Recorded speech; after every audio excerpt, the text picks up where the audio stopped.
The East African tradition of the Maasai tribe is to greet one another with the words Kasirian Ngera, which is Swahili for, so how are the children? In that community, the well-being of their children is the highest priority. If you are interested in participating in thought-provoking conversations about the well-being of children and families, please tune in every Wednesday at 3 p.m. to Fresh Start Today on 860 AM WNOV. Together, we can save our children. Good afternoon. You're listening to Fresh Start Today with your host, Jermaine Reed. And, my sidekick is here today, the blacksmith himself, Dr. Ramell Smith. Good afternoon, Dr. Smith. Good afternoon, Brother Reed. Good afternoon, Milwaukee. Let's get into this today. We got some for you. You got something for the people today? Yes, sir. But that's all right. We also want to say, acknowledge Mr. Keon Jackson Malone is in the studio, and Keon is doing what he does best, and so we just want to say good morning to him as well. And just to everybody out there that's listening to the program who tune in on every week. As Dr. Ramell Smith indicated, we do have a very interesting topic to discuss with you today that focuses on the intersection of antipsychotic, antidepressant, psychotropic medications, and children or child population. So if you'd like to join this conversation, you know the number around here, 414-444-5250, 414-444-5250.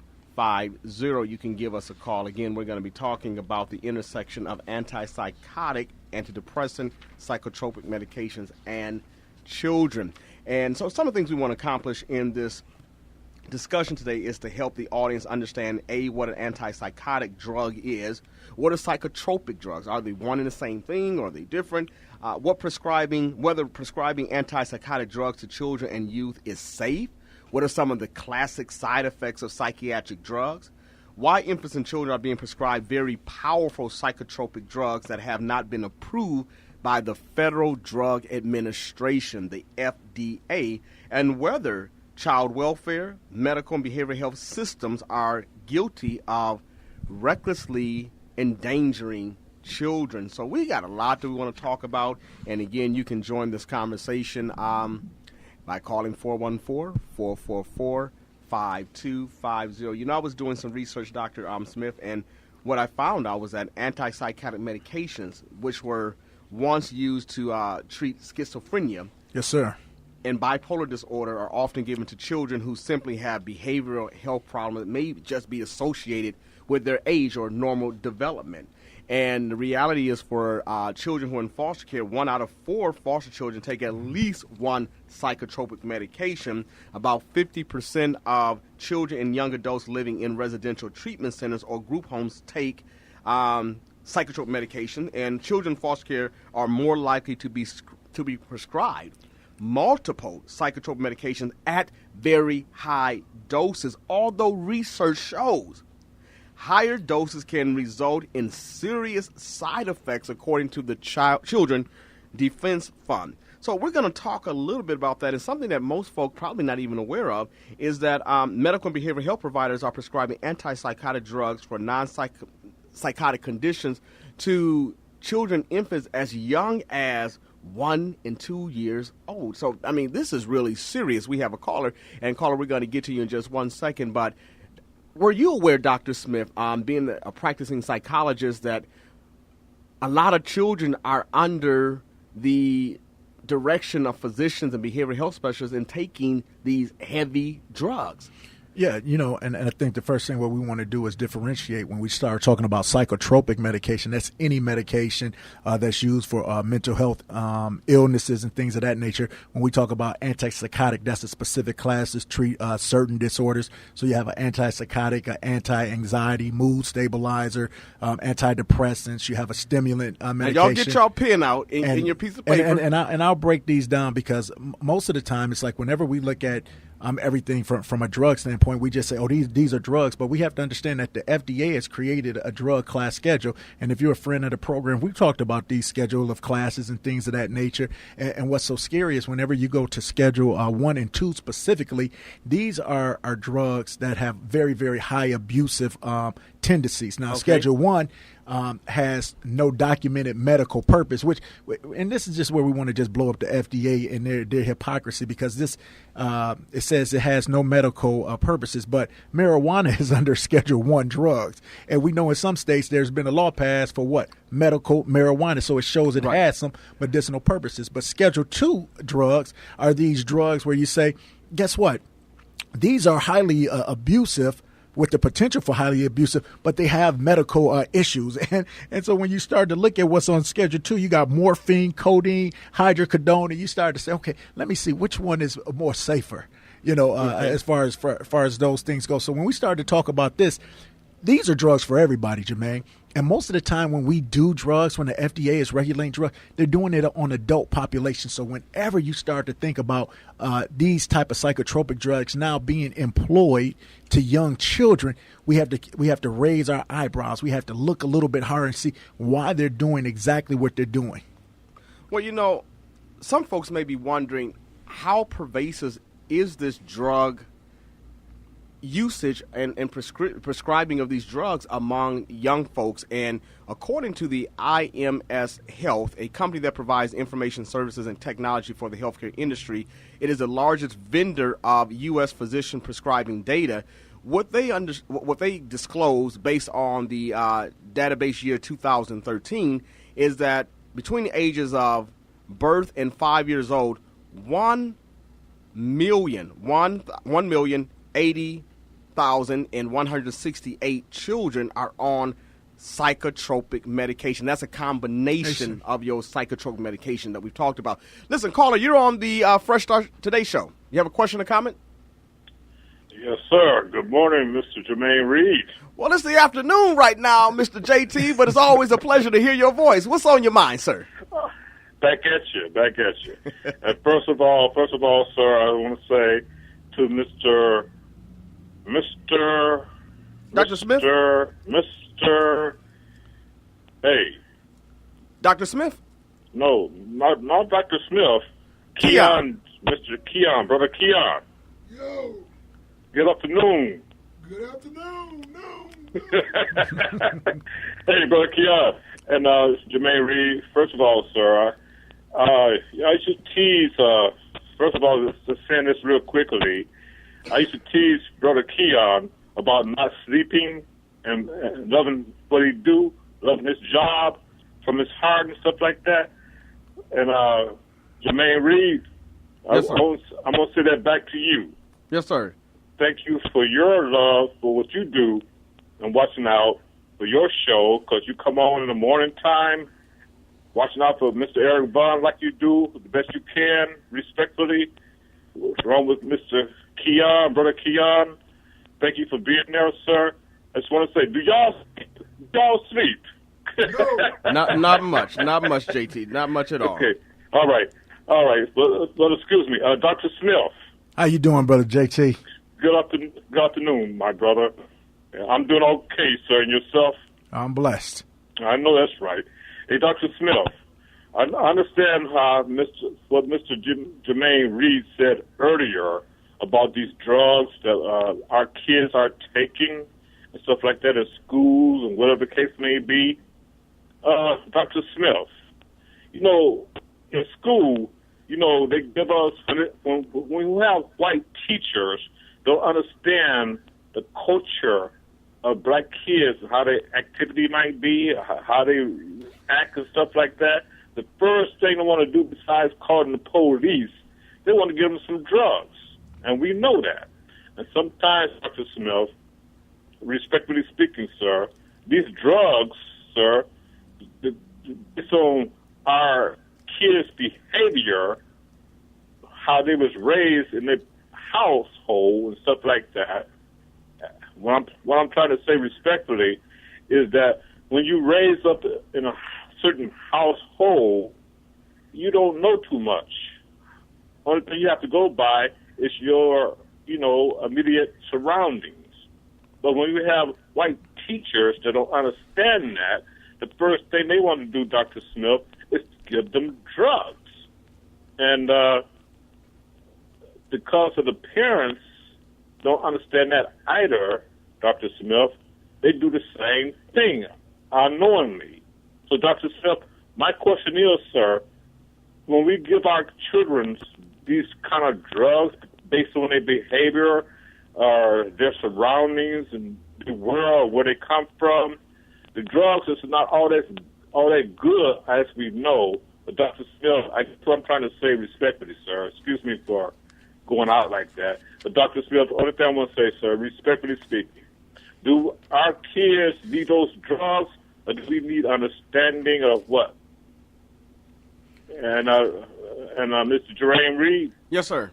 Thank you, sir. No problem. You have a great day. We're going to let Dr. Smith answer. No, and that's a great question. I was going to tell you, just hang up the phone and come in the studio with us, because I think you would be a great part of this conversation. Because when we start talking about why there is such a proliferation of medication usage, it comes to what you say. It's from a lazy form of not understanding the behavior and wanting to treat it quickly. And that's for a teacher standpoint. But now when we start to look from a medical industrial complex, we start to look at now, you know what, it can be profitable. So now you have a teacher who say, I have a problem child that they foresee as a problem child. And you know what, I have a quick remedy to solve this. And then, you know what, those who are in the psychological world, in the psychiatric world, medicine world, they say, you know what, we'd be more than happy to give this person this dose of medication to calm their problem, because it's going to line our pocketbooks and it's going to help you out. And the only person who's hurt really in the end is the child. So, but let's get to the genesis of it, because when we was talking about those schedules, most of the first medication that's generally given to a child, we talk about antipsychotics, is a stimulant. And I'm going to say this because it adds to the point. Those are on the Schedule 2 level. So when you talk about the Ritalin and you talk about the Adderall, so let's say you have a child, and what JT said is right on point. Some of these are just pure development issues that you would see in a child, but because we don't have educators or family members who are patient enough to be able to deal with the situations, we look for a quick remedy. But see, here's the problem, Jermaine. We put them on a stimulant such as Ritalin or Adderall, but guess what happens? Everything you put into your body can have a positive effect, but it always has an inverse effect. So there's what we call side effects. One of the side effects for stimulant medication is, guess what? It's behavioral modification that is not regular. And what does that lead to? Aggression, both verbal and physical. So now when a child is even more physically aggressive, you know what they want to do? They either want to increase the medication that was given or introduce another medication. And this is where our antipsychotics come in from our children. So we're saying our medications now, the gateway drugs, like we talk about marijuana being a gateway drug, that is the same way a stimulant medication can be a gateway drug if in the hands of those improperly trained or those who don't care. Now, a research team from Columbia University, Yale, and the National Institute of Mental Health examined more than 2.5 million antipsychotic drug prescriptions for children from 2006 to 2010. And the study found the most antipsychotic use, especially among boys, was consistent with impulsive and aggressive behavior, but not psychotic symptoms. Yeah, so the people understand what are psychotic symptoms. We're saying antipsychotic. This is when we start talking about a person. You said schizophrenia. Well, we're talking about hallucinations, audio hallucinations, visual hallucinations. But not only that, delusional thinking. We're also talking about flight of ideals. When this person is talking, do they even make sense? Is it that kind of tangential thought where they saying you're going off on tangents, it's not making sense? Or loosening of associations, you're talking, but you can't tie in these thoughts together. That's not what our children are experiencing, and that is the core reason for an antipsychotic. But like you said, we give them that for something such as aggression, but it makes the aggression even worse. That's the irony in how it lets us know that maybe the best intentions are not put in when giving out these medications to our most vulnerable populations in our babies. Okay, we have a caller on Fresh Start today. Dee Dee, good afternoon. You have a question or comment? Oh, good afternoon to you all. Good afternoon, JT. I love you. And good afternoon, Mr. Smith. Good afternoon to you all. You know what? What? We going to just call it like it is. Call it like it is. It's plain genocide, getting rid of our black children. You're already trying to get rid of our black men. And white teachers, all these white teachers in our schools, teaching our black kids. JT hit the nail on the head. They don't understand our children. Of course they don't, because they're not of us. It's just hard. You don't know what these kids go through, what they've been through, but they can't even raise their own darn children. And then they in the school screwing our boys. So What kind of raising are they doing for our children? And then you're putting our children on all these messed up drugs and stuff that'll mess them up the rest of their life, and now you got jail waiting on them. Wow. I mean, it's just awful. It is just awful. You don't hardly ever see, you don't see black teachers anymore. We don't have any black teachers. And every school you go to, I don't care what schools in our community, they're all white. They don't know how to teach our children. They don't even know our children. And then what they do, too, you're ruining their character. So by the time they get up to some age, try to get a little job or something, now their character is ruined. Plus, first of all, they didn't got ruined because of the drugs that they got them on. Now you didn't mess them up. It's in our food. It's just awful. I'm going to be quiet and listen. No, and you make a great point, because I think when we talk about school, they say, well, what school got to do with the foster care system? But that's the problem. Is so many of our children are in foster care, go to the schools. And so That's teachers awful, too. aren't even learning or understanding, like you said, to take the time to see what's going on with our babies, to see what the real issues is. And so now when we talk about a person who is in foster care, we see an even more vulnerable population, because a parent may fight a medication for their child. But now when we're talking about a foster parent who may be good at heart, but saying, hey, you know what? I understand this child has some difficulties. I've been told some things, and I've been told by the quote unquote experts, this will help the child. See, we have this unreasonable amount of faith. And that's what I'm saying. We have an undue amount of faith. Is not going to tell us nothing good about us, our children. And it's all, hey, the government, he in it too. They all about selling them drugs. That's including our kids, us. So you have to be very, very darn careful when taking grandma and grandpa to the hospital, even when we go.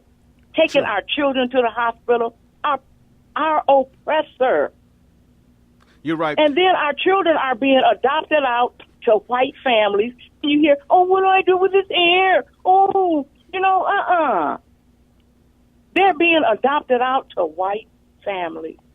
And when I listen to that on YouTube about Senator Nancy Schaefer. Yes, ma'am. That is so scary, sir. Now, I am going to be quiet and listen. We always love to hear you, Dee, when you call. Caller, you're on Fresh Start today. You have a question or comment? I have a comment. Yes, go ahead. I was just going to say I concur with what the other caller stated. One of the reasons why I believe the foster parent won't advocate for the child is because they think of them as a commodity. When you think of a child as a commodity, you get more money for a child that's on medication than you would a foster kid who's not on medication. And so the elements of care and love, they try to disassociate care and love from a child when you think about them as a product. Right. That's it. Well, that's my only point. That's not it. That's enough. Well, amen. We know that it's a well-known fact that more dollars are attached to children in foster care who are labeled with special needs. True. And so foster care, like the behavioral health community, is label-driven. So my question to you, Dr. Smith, is if foster care and mental health systems are driven by labeling, and even education systems are driven by labeling and medicating children, does this on some level reduce these minors to commodities? And if so, what is the danger of that? This is what the danger is. How much money do you think a year is made through these pharmaceutical companies on? Billions. 18 billion. Wow. 18 That's a lot of money. billion. So they're not going to stop this. And let me tell you what it is. You say, is it a commodity? Yes, because you talk about, well, how can you give a kid an off-label use of an antipsychotic? And you know why you can? Because they say, even if you want to sue us for illegally giving out this drug or illegally marketing this drug to say it does something that it wasn't guaranteed to do, that it wasn't researched to do, guess what? We'll pay off our fine. Because that little $3 billion that they're going to make us pay, we making so much money, it don't matter. So whenever a company is willing to pay out a lawsuit of $3 billion, that lets you know what amount of money that they're making. So you say, are our children being used as a commodity? I said, yes, but this is the thing. And I want my African people to hear me. This is not just a black thing, not a foster care thing. This whole medical industrial complex thing is an everybody thing. But let's not be confused about it. They will target and pick those most vulnerable populations, and that is our population specifically. Well, that's really interesting because I'm looking at something here that I want to share with this particular audience, and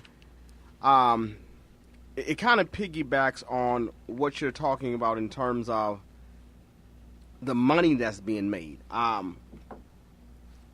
According to, and I want to see where this resource's source is.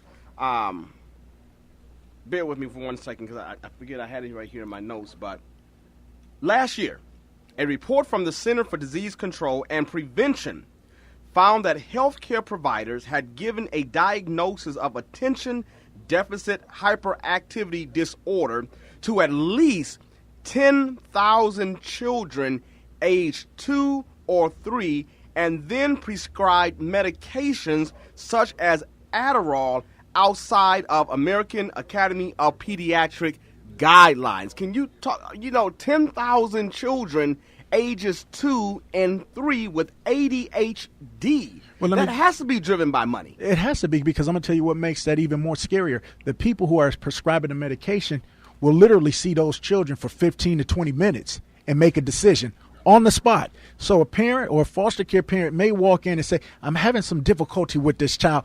They go into the psychiatrist's office, nurse practitioner's office, whoever it may be, and after seeing that child for 25 minutes, maybe filling out one arbitrary subjective form, they say, you know what? Yes, this person does fit the criteria. We will give them this. We will give them a low dosage. Come back, let us know how it's feeling. And this is the scary part about it. It's not an exact science, Jermaine. So you know what? Oh, my baby was throwing up. You know what? We're going to take him off of that. I'm sorry that he was throwing up, that he had, these crazy headaches. He had the dry mouth. But we're going to give him another one. But then guess what? This one makes him so sleepy. This one makes him so irritable. This one makes him so aggressive. Well, you know what? We got another one for him. And so what I'm saying is we put our children on medication not even knowing, and our babies are used as guinea pigs, literal guinea pigs. And so you say, is it about the money? It can't be about us caring about them, because if we cared about them, we would have this down to a better science before we implemented this on a developing 2 to 3 year old child. Got you, Rick. You're listening to Fresh Start Today. You have a question or comment about this topic? Okay, can you turn off your you got on the Bluetooth? Can you please pick up the phone, Rick? Rick, are you there? All right, let's go to the next call. William, good afternoon. How you doing? Wilson, how you doing? I'm doing great, Wilson. You got a question or comment, my brother? Yes, sir. I want to tell you about my cousin. She went to jail. Can you turn down your phone or turn down your radio? Yeah, she went to jail. She had told me, "Cuz, watch out for my son." I said, "Okay, I got you." They had him on a pill called Ritalin or something, because he's very active. Risperdal or Ritalin? Right, Ritalin. What I did with him was, I had a basketball team. I put him on my basketball team. Well, that ain't making no money putting him on the basketball team. Then listen to me, my brother, listen to me. I put him on the basketball team. When I put him on the basketball team, he was coming home. He was tired. He was not messing with his sisters. He was not tripping. He was not doing all that. She took him off of that. I told her, I said, while you was locked up, matter of fact, I didn't have to tell him nothing. The daddy told her. He was like, while you was locked up, your cousin took him, and the boy don't need the pills. Basically, you know what I'm saying? Like y'all say, we are guinea pigs. So nobody really knows what the pills is doing. And once I took him, and I was like, now, you ain't using the pills. I threw the pills away. And I had them with me, and I washed them. And that means I washed them all the time. Made sure, he stay get something. You know what I'm saying? Just running around. And the boy, as black people, man, we are active. If you got your kids sitting at home on TV, not doing anything, playing a game, that's not us, man. Us is about getting up, reading books, getting out here, into the society, being a productive person. And, we as black folks, we should already know that the system is messed up. My only son told me, he was like, Pop, I went out the other day, and these two white girls, they had a black boy, and the black boy kept on turning around looking at me. And he saw something that looked like him.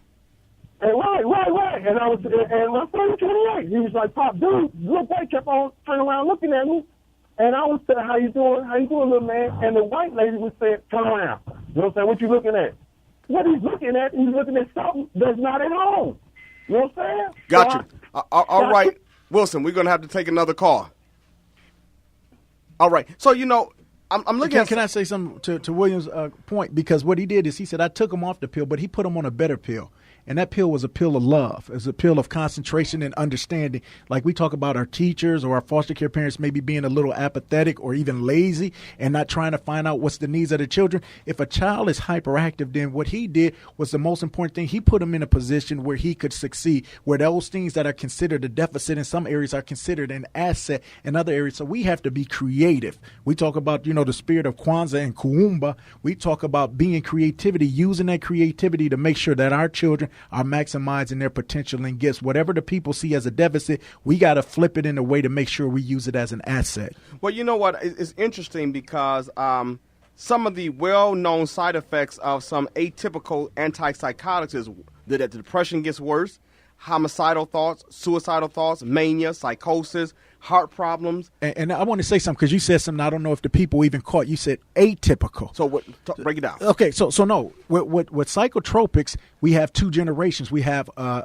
typical and an atypical. Yeah. So when we talk about the typical, now what we're talking about is like Thorazine and Haldol, those old school Those are ones the that old did. first generation. But see, what happened was because we talk about our children becoming a commodity, the FDA said this, if you want to get a patent across through, well, pharmaceutical companies, if you give us $1 million up front, guess what? We're going to give yours the VIP treatment. We're going to rush it up. Wow. So guess what we got? We got this second generation, the Risperidols, the Seroquels, the Geodons, all of these different antipsychotics that people are coming up with, more ways to give our children that stuff. So when we start talking about this being a commodity, we have to understand when you say typical and atypical, what they keep doing is finding more ways to let us know we got disorders that we don't have, to give us medication at times we don't need. And let me just say this real caveat real quick. There are some times where medication can be beneficial. You the coldest psychologist at this city, man. So we don't want to say that it's never, because somebody using it and say it's some things. Right. But it's the overuse and the abuse of medications is what we're concerned about. Right. And let me say this. We talk about commodities and foster parents, getting labels on kids so they can have their rates adjusted. They get more money for, certain behaviors and diagnoses that kids carry. But let's talk about the birth side, because, we have folks who exploit their own children via SSI, and so they're going to go through the evaluation, assessment process, put labels on your kids, even on your infants, so you can get a check. So, we talk about foster care and child welfare, those various systems exploiting kids, but we also have to take some ownership in terms of what we do. Tyrone, you're on the Fresh Start Today show. Yes, sir. Good afternoon, Jermaine. Good afternoon, Dr. Ramell. Good afternoon. And good afternoon, Milwaukee, and Keon, my nephew. This appears to me that this is just medical malpractice across the board. I was just in Walgreens last week there, and they had Robitussin under lock and key. It has gotten to the point to where, when we're talking all this stuff here, I remember LSD was a hallucinogen. So how can you correct someone that's on schizophrenic saying, well, they're hallucinating by indoctrinating another hallucinogen? I'm not understanding it. So it just seems to me like there's room for multiple suits, medical malpractice across the board. It's much bigger than CVS and Walgreens because the doctors are prescribing, the medication through the pharmacies. So it's bigger than the pharmacies. Those are just the outlets. But the doctors have to be accountable. Even when we're going back to, speaking about, Prince and Michael Jackson. How can you have somebody under your control there and, just have them just fiending on whatever it is that they're taking? You got to stand up and say, well, that's enough, man, or you're doing way too much, Some of these people would still be alive today, perhaps even Whitney, It's got to stop somewhere. We got to start getting these people in the courtroom and saying, and that includes the schools too. Ritalin. If you can, doctor, please leave Jermaine extra list for me, and I'll get that from him when I see him between now and the time Dr. Grew gets here. But please leave him a list of those medications for me so I can decipher those and get those broken down, please. All right, we're going to, thanks a lot, Tyrone, for calling. We're going to take Rick's call, and then we're going to talk about this issue of criminalizing parents, because you can have parents birth parents whose children have been removed from them, and they say, well, okay, I don't want my kids on these psychotropic medications or these antidepressants or what have you, and then Child Protective Services can actually petition the courts to charge them with neglect or not cooperating with services, which then prevents them from getting their children back because they're not working in the best interest. But again, we're talking about medications that are known to cause some serious health risk for these children, infants taking them. Rick, you're on Fresh Start today. Hey, how's it going? Just wanted to make a comment and a point, I guess. If you were to look at certain foods and match up the backgrounds of foods and where the foods come from, how they're processed, this, that, and the other, some foods actually have some of the same ingredients as medication. And it's crazy. And I think when we begin to look at our health a little bit more, even earlier on, prenatal care, things of that nature, I think we would produce kids that are, I don't want to say better kids, but kids who may not experience these problems as much. We will prevent problems as much as possible. Here's a big concern that I have with when I worked in the educational system, I would look back in kids' records and files, and I would find out that they've been medicated from age 2. And I'm thinking that's got to be a crime. That has to be a crime because there's no way you can diagnose a kid from age 2 who hasn't even developed an understanding for most things, let alone just to be an active kid. I think that should be a crime. Any kid under the age of 7 or 8 who's diagnosed with some type of, unless they've experienced some trauma or something of that nature, or some physical trauma, I think it's a crime. And I think, I'm just wondering if you guys know of any advocacy groups or anything like that who are pushing for stronger regulation. I don't know, but it seems like... let me say this because you hit it on something that we got to understand. So I want to teach the audience a term, and this is called regulatory capture. Okay. And this is what we're talking about because you say, are we a commodity? This is what we're talking about with antipsychotics, our children being a commodity. You say, well, who's here to protect the babies? Who's our watchdogs? Who can we fight? But this is what we got to see. This is a game that they played to let you know that you're not messing with their money. Because in a regulatory capture, what this is saying, the people who are supposed to regulate, who are supposed to protect us, these are the people who have sold us out. In fact, not only have they sold us out, these are the people who was a part of the system and was hired by their buddies so they could be the watchdogs for them. So when we look at who's in the FDA, well, that especially as it relates to medical compliance and things of this nature, everybody is it some type of physician or psychiatrist, something of that nature, but they have financial ties financial tie to these big business and pharmaceutical companies. And now, but they also the ones who define what kind of diagnosis. This is what I'm saying. So when you give studies like this is University of Yale and this is Harvard, I said I could care less because you know what? Those psychiatrists and those people in Harvard, I've seen, they say with statistics, there's lies, there's damn lies, and there's statistics. And those are the statistics that they give us to tell us why these things aren't good for it. So the same people who are making the laws, the same people who are prescribing the medication, the same people who are teaching at the university, the same people who are conducting these studies, these people are all in what they call a revolving door. So that means no matter of what point you go to with this regulatory capture, at some point in time, we all in the same game. So we laughing at you because if you try to come in, if you're not with us, we blocking you.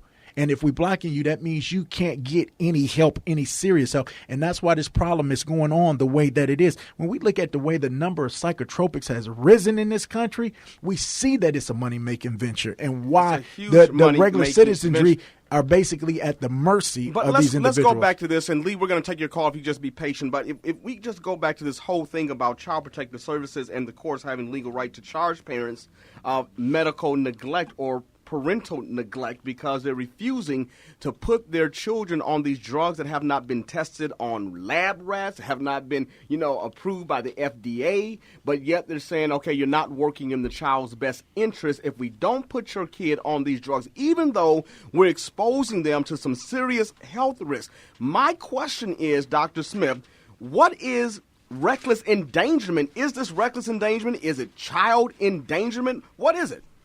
Well, And I'm going to be real. Brother Jermaine gave me the answer to this one and whatnot. He gave me the true definition. The definition is it's a crime consisting of an act that created a substantial risk of serious physical injury to another person, even if the accused person did not intend to harm the victim. However, the person must have acted in a way that showed a disregard for the foreseeable consequences of the action.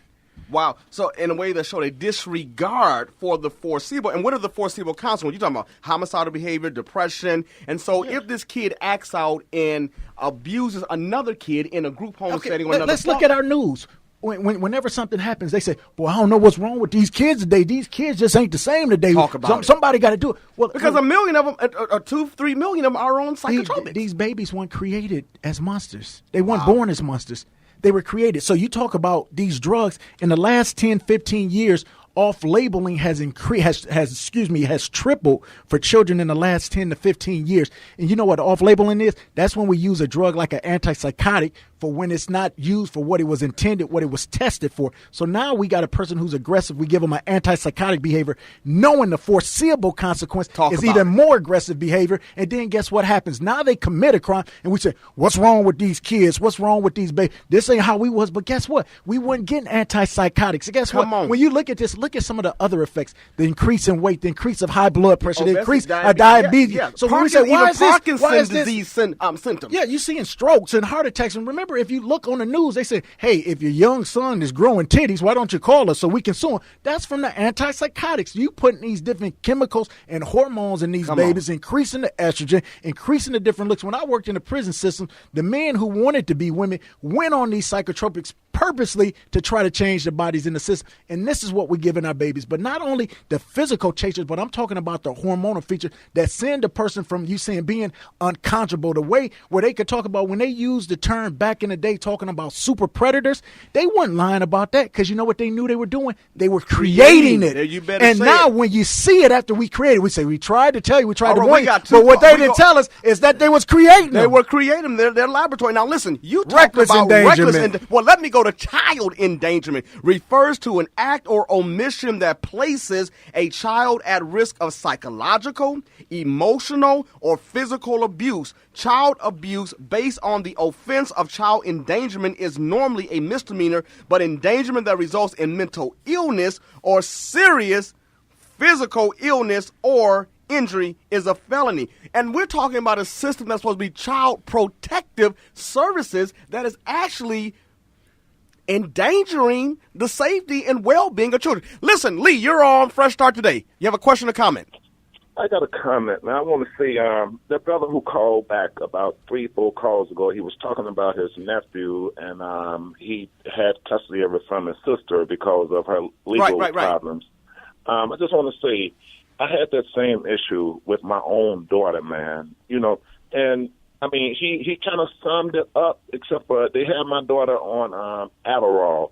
And here's the whole thing. When my daughter was with me, man, me and her mother had joint share custody. When my daughter was with me, man, I never had the problem. We used to go out to parks, play, run, do this and do that. All her mother wanted to do was sit on her fanny and get a SSI check. Let me tell you, let me just go into one more little detail about what happened. When I told her, I said, she don't need this. You know, she took me to court, man, and got almost all of my rights terminated, man. Wow. And you know what? The judge went along with, I explained to the judge, I even showed the judge videotapes of us out playing and her activity, man.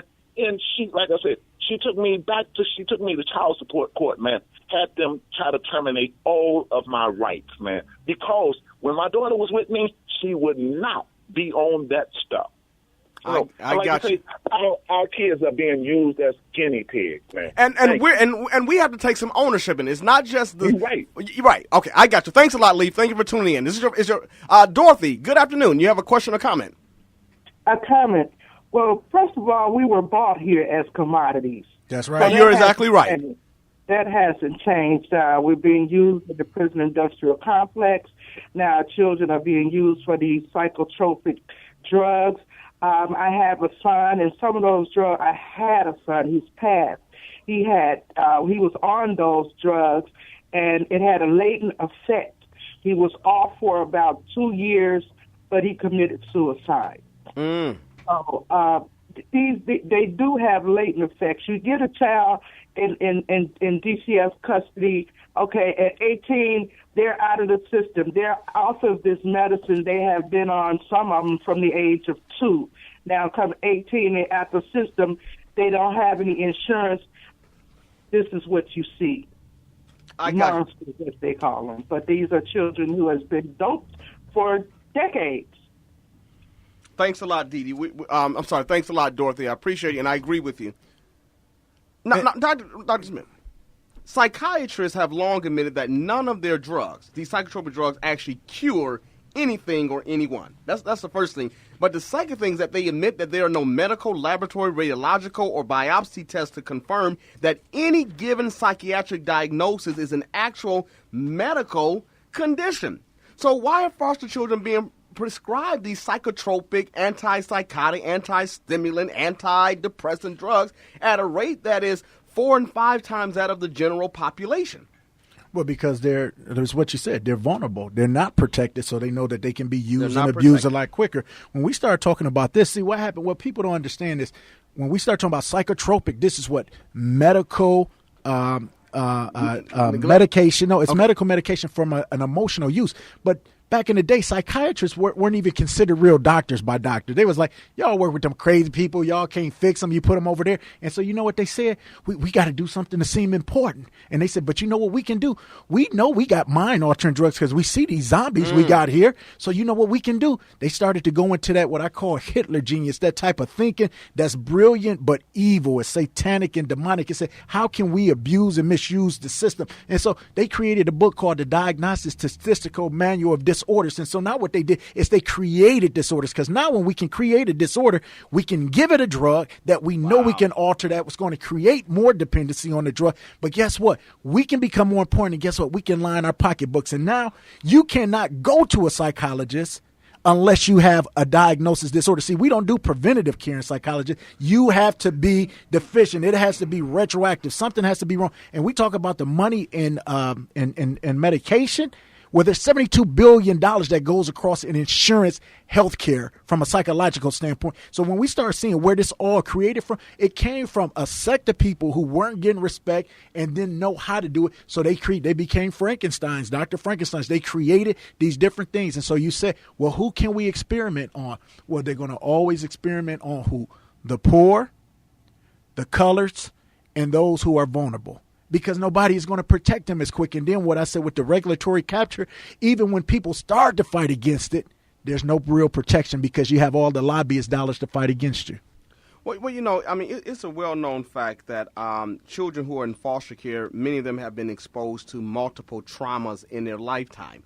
I mean, legitimate traumas, you know.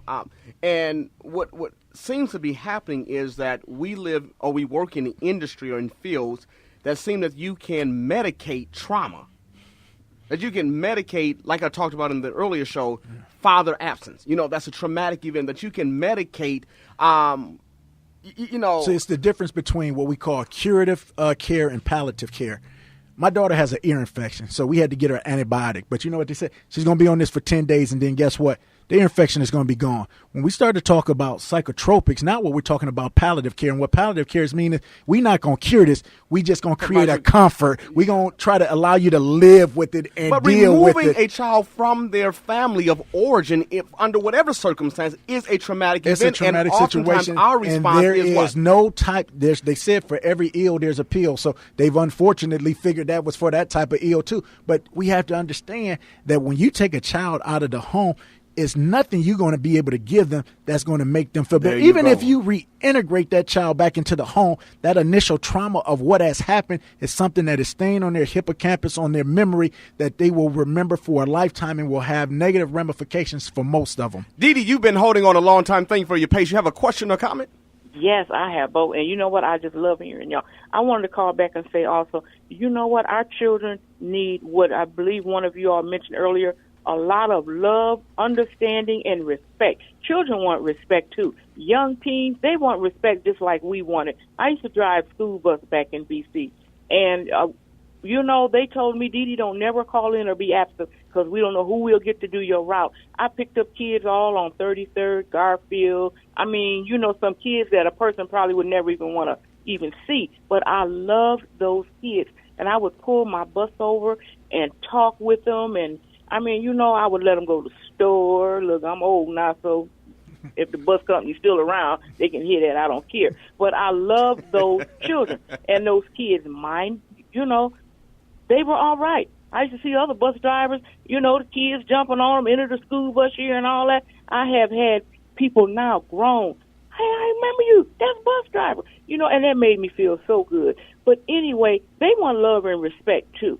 And instead of allowing people to use our children for lab rats, we got to take some type of control too, right, Dr. Smith? Oh, I'm with you 100%. And this is what we talk about when you said children want respect. And this is the hardest part in foster care because a child will say, I don't want to take this medication. It's not making me feel good. It's hurting me. And if we don't listen to them, they will tell you that. That's right. And if we don't listen to them, say, oh, you don't know, the doctor know what's best, or if I do take you off this medication, I'm going to get in trouble, or I'm not going to get this extra money and whatnot like that.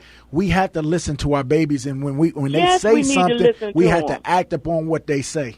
Even in the schools, we need to listen to them because you know what? We're not there. And a lot of times we won't listen to our kids when they're telling us how they're being treated in the school. You know, little Johnny might be bad, but maybe not all the time. Little Johnny still deserves to be listened to. All right. Well, listen, Dee Dee, thank you for calling and continue to support the you. Program. We're going to take a break, then we're going to come back, and we're just going to wrap up this segment. It's been great talking about the intersection of antipsychotic, antidepressants, psychotropic medications, and children. So if you can call 414-444-5250, we'll take your call right after the break. 3:53 in the afternoon. We have 7 more minutes before we close out this program. It's always great to talk to the family. This is a very important topic considering the number of our children who are on psychotropic medication and how it's impacting or affecting, you know, their lives. But, you know, Dr. Smith, some of these antipsychotic drugs that infants, toddlers, and children are on is Seroquel, Zyprexa, Zyprexa, Zyprexa, Risperidone, which is also known as Risperidone. Yeah, Abilify. All right. Now, when we're looking at some of these side effects, you know, we talk about brain atrophy, you know, which is the brain shrinking, cognitive decline, over-sedation, Parkinson's disease in infants, diabetes, obesity, constipation, voice hallucinations, a lot of these homicidal tendency, mania, even sudden death. And that's the other piece. These drugs are very potent. They're serious. You're smiling. What's on your mind, Dr. Smith? Because I want you to say it like the commercial say, hey, we want you to use Abilify because it can help you with this. But we just want to warn you that you can have psychosis, bipolar, dizziness, and whatnot, and maybe sudden death. Use Abilify. You know, because you say it fast like we didn't hear it. So let's talk to the family, to the community about, okay, if they take their child to the doctor and the doctor wants to put them on whatever, what should the parents be asking the doctor? Okay, and this is the first thing. Parents, before you even go in, you got to realize, I don't care how many degrees, how many letters behind a doctor name is, nobody is going to be more of an expert on a child than an attentive parent. So you are the expert when you go inside of there. So you already come in educated and well armed. If you don't know exactly what to do, then you find somebody within the community. You call 444-5250 and ask for Dr. Ramell Smith. I will help walk you through it. Or you find somebody else inside the community. It's so many different people who can do it. But when you go inside, you want to ask them, what are the other interventions? What are the other alternatives to medication before we go? You know why the psychotropic? No, and you know what? I mean, that's why we love Dr. Carter in this community, because you know what? He uses a lot of herbal remedies. Because what happened before all these psychotropic things? What were people using? We were using things from Mother Earth. Everybody and their mama had an Alverno. What is it? Planted aloe vera plant, aloe vera juice, aloe vera gel. You do it. But what I'm saying is, it's so many different things that God has created in our earth that gives us natural remedies. The reason why you can't you don't see natural remedies used is because you can't patent anything that's natural. So the only thing you can patent are things that's chemical. So synthetic, if a doctor is going to give me something synthetic, something chemical, something that is not natural, I want to know what are the pros and the cons. And when they tell you that the benefits outweigh the risk, I want to know that the benefits greatly outweigh the risk. So you want to know is what are the other alternatives? then what are the multiple medications can use? What is the prognosis, meaning how long will this person have to be used on it? What will I see? How will I know they when shouldn't to be turn on them off? medication all of their lives. Not all of their lives. And what I tell parents is if you have a young child, there is no way I would put any of my children on anything stronger than a stimulant. If they try to put you on a depressant, antidepressant, anti-anxiety, or antipsychotic, you tell them to get as far away from you as they can, because these things, and I'll tell you this the truth, the stimulant is a setup for those other drugs. But so look you at have how to it's be programmed, careful. because a lot of times we see behaviors will say that kid needs some medication. That kid needs to be on some medicine. Yeah, and that's part of the marketing and the strategy Wow. that they do. People say, something wrong with that kid. But see, that's the lazy attitude. That's the apathetic attitude. So if you do say behavioral health strategy, getting them so involved let's say in you're a parent, you activities. say, no, I know something is wrong. Say, I know that these are overused and abused, but no, there is something wrong with my child. And I think that medication may be an intervention because we tried some. Okay, fine. What are the multiple medications? What have they used before? Because sometimes, see, it's not about what medications that they use, is what they feel comfortable with, and also who might be giving them a kickback. If you have a pediatrician, I can guarantee you they're not schooled in psychotropics. So when you go to your pediatrician or your general doctor, they're not going to feel comfortable giving psychotropics. So now you really need to be invested with a psychiatrist, but you need to have one who's going to be willing to spend the amount of time with you, one who's going to make sure you get lab reports, make sure you're checking that blood pressure on a daily basis as a parent, making sure you're going back into the doctor, getting blood levels checked, checking kidneys, checking liver, seeing, because that's a toxic. So when you have this level of toxicity through the body, you want to measure it to make sure everything is okay. And talk with your child, not just the doctor. How you feeling, baby? What's going on with this? Do you feel okay? So they can let you know what's going on with it. And let me tell you another thing. Let's be more preventative. And we're always talking about medication. Right. It's what we put into our babies. You putting the same dope into them when you give them all of that sugar. You putting the same dope into them when you're going to Burger King and McDonald's every day. I know it feels good. I know it's convenient. But when we look at those foods, and heck, let's be even honest, when we go to Pick and Save or we go to Lena's or we go to any of these foods that serve us all of these processed foods and GMOs and antibiotics and hormones and whatnot in our food, we have to be careful of what we put into our babies, because this is one of the ways that we unknowingly contribute to it, because we trust something called the FDA, which is was stated before by Didi. That's part of the oppressive group. They don't care about us, so we have to be more careful. Well, a caller called earlier and said, is there any groups out there that's working on trying to remedy this issue, to modify, make some changes? Well, the Administration for Children, Youth, and Families, the ACF, testified before Congress that despite important steps taken by the administration and Congress to promote the monitoring and management of psychotropic medications and the development of trauma-informed practices, too many child welfare agencies and bureaus lack the proper non-pharmacological treatments to address the mental health needs of children in foster care. So again, the ACF, or the Administration for Children, Youth, and Families, seems to be an organization that's out there trying to reduce the over-reliance on drugs and increase the use of appropriate screening, assessments, and interventions. But again, with the ACF, you got to do some research about them as well, because a lot of these organizations regulatory capture. You got to see who's running those institutions. Yep. So listen, it's been great. It's been grand. I'll be back on the Rise and Shine Morning Show tomorrow morning at 7 a.m. with your favorite cousin, Birth Gene Baby Boy Jermaine Reed, and my favorite cousin, Mr. Keon Jackson Malone. You all be well, be safe, and be warned. Until then.